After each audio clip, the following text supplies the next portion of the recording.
ಅಂಬರೀಷ್ ಮಾಡಿದ ಒಂದು ಎಡವಟ್ಟು 3 ದಿನ ಪ್ರಜ್ಞೆ ಕಳೆದುಕೊಂಡ ಜಯಮಾಲಾ. ಎಲ್ಲರಿಗೂ ಪಟು ಕನ್ನಡ ಟಿವಿ ಯೂಟ್ಯೂಬ್ ಚಾನಲ್ಗೆ ಸ್ವಾಗತ ಸುಸ್ವಾಗತ ಅಂತ ಹೇಳ್ತೇವೆ. ಶುರು ಮಾಡೋದಕ್ಕಿಂತ ಮೊದಲು ಯಾರೆಲ್ಲ ನಮ್ಮ ಯೂಟ್ಯೂಬ್ ಚಾನಲ್ ಮೊದಲು ನೋಡ್ತಿದ್ರಿ ಅವರೆಲ್ಲ ಸಬ್ಸ್ಕ್ರೈಬ್ ಮಾಡ್ಕೊಳ್ಳಿ, ಮತ್ತಲ್ಲೇ ಪಕ್ಕದಲ್ಲಿರೋ ಬೆಲ್ಲೈಕನನ್ನು ಪ್ರೆಸ್ ಮಾಡಿ. ನಟ ಅಂಬರೀಷ್ ಅವರು ಸ್ಟಾರ್ ನಟ ಆಗಿದ್ದರು.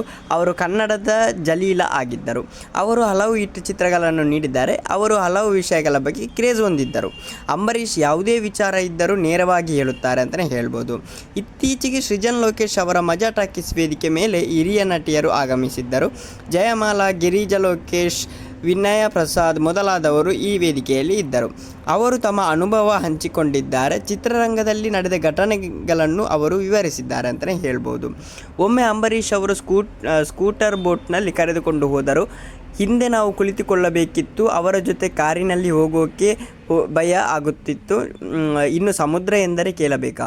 ಅಂಬರೀಷ್, ನನಗೆ ಭಯ ಆಗುತ್ತಿದೆ. ಸಮುದ್ರ ಕಂಡರೆ ಭಯ ಎಂದರೆ ಏನೂ ಆಗಲ್ಲ ಎಂದರು.